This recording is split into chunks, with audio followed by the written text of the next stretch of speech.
Agencies that work with flippers and wholesalers use these 4 secret tactics to make them as much money as possible, and you'll have no idea it's even going on or what to do about it. Here's what agencies don't want you to know. Number 1, they highlight useless work. So typically an investor will hire an agency for a fixed or some type of percentage based on a budget fee every single month. So you hire the agency, you pay them this amount every month, and the agency will meet with you on a weekly or monthly basis, go over some reports with you, and hopefully make you more money than you're paying them.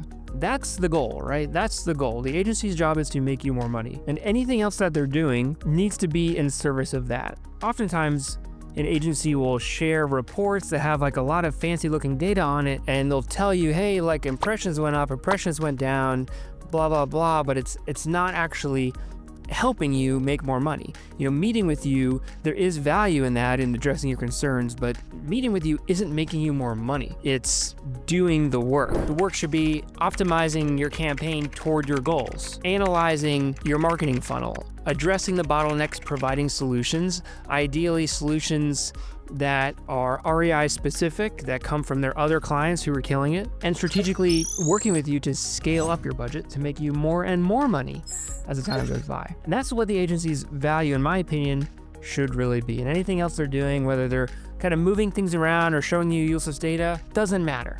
Not the point. It's a distraction. Okay, number 2, they make you dependent on them. The goal of an agency is to get you to stay with them as long as possible. So they'll set you up with campaigns that they own and not you. So if you quit, you lose the campaign. Another option is they will let you own the campaign, but they'll own the landing page. They'll set it up with their software that you have no access to whatsoever.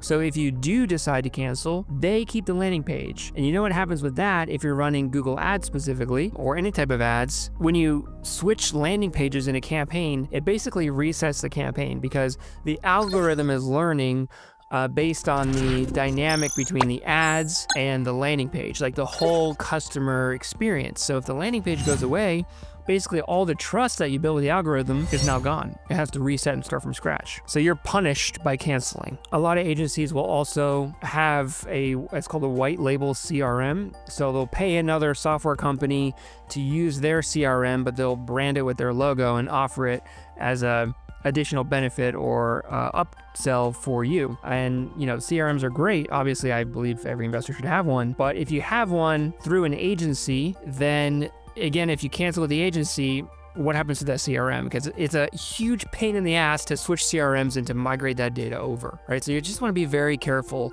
about how married you want to be to an agency, especially one that you haven't been working with for years and years and years, that hasn't proven themselves to you over and over and over again. The solution is own everything. You want an agency who is your partner long-term. You want them to act as basically your marketing department, right? You want to have control.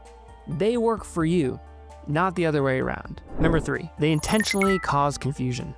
When you're meeting with them, they'll go over these, reports with all this data in it, and they'll use technical jargon that you don't understand. Because if you're confused, you don't really know what the questions to be asking are, and you may feel, I don't know, let's say inferior, but you may feel like, they're using all this fancy language, so they must know what they're talking about.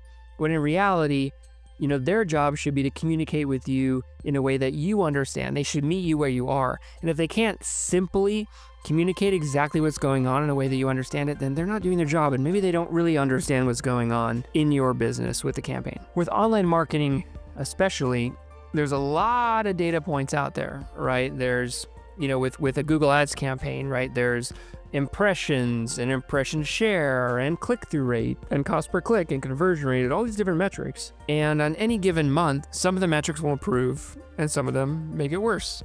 So they'll often highlight the metrics of, hey, okay, maybe your conversion rate went down a little bit, but your click-through rate is up and your cost per click is down and your impressions are up and all these things. So like every single month, they may tell you, hey, here's the thing that's going great about your campaign. But in reality, every month it's something different. So it doesn't really add up. There's no cohesive narrative happening with the relationship with your agency and with your campaign. The solution is make sure from the beginning of the relationship with the agency that you set clear success metrics that you decide that they agree to. And then every time you meet with them on a recurring basis, you look at those metrics against what is going on. You say, no, I get, click-through rate is better or whatever, but here is the cost per lead. Here is the budget we need to be spending. Here is the profit. Like, these are the things that I need to track and I need to hit by this deadline. And where are you in terms of this? And I don't want to hear about anything else about any of the campaign except for these specific metrics. And that's how you should be managing your agency. Number 4, they engage in unnecessary upselling. Apart from the obvious of making more money, there are other benefits to an agency to upsell you because of one channel. So let's say you're running Google ads with an agency, and then they add on Facebook ads and SEO. Now they're running 3 different services for you for many thousands of dollars a month, and you meet with them. Now, again, kind of like with the reports and data, now they can cherry pick which services they're going to highlight on the call. So maybe you've been doing SEO for 6 months with them, and you're adding on Google ads for some quick wins. When they meet with you, they'll say, hey, look, yeah, your SEO is going slow or whatever, but look at your Google ads are doing great.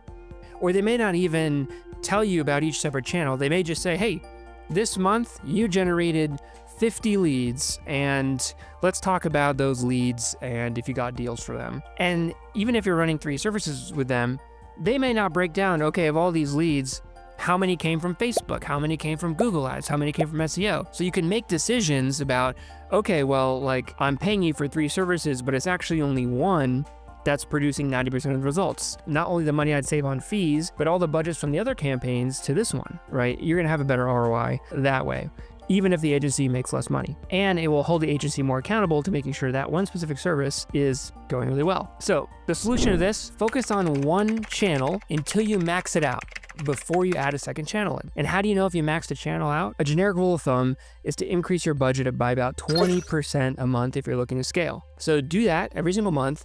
And then when your cost per lead starts to dramatically increase, that's when you know. Because ideally, you can increase your budget if the campaign's set up and working properly. You increase your budget and your cost per lead should stay the same. So when your cost per lead starts to jump, you know you've reached the threshold. At that point, stop increasing your budget and start to discuss other channels or maybe increasing market size or whatever. And if you want to know other misleading tactics that agencies are using to get you in the door and to get you to buy from them in the first place, check out this video.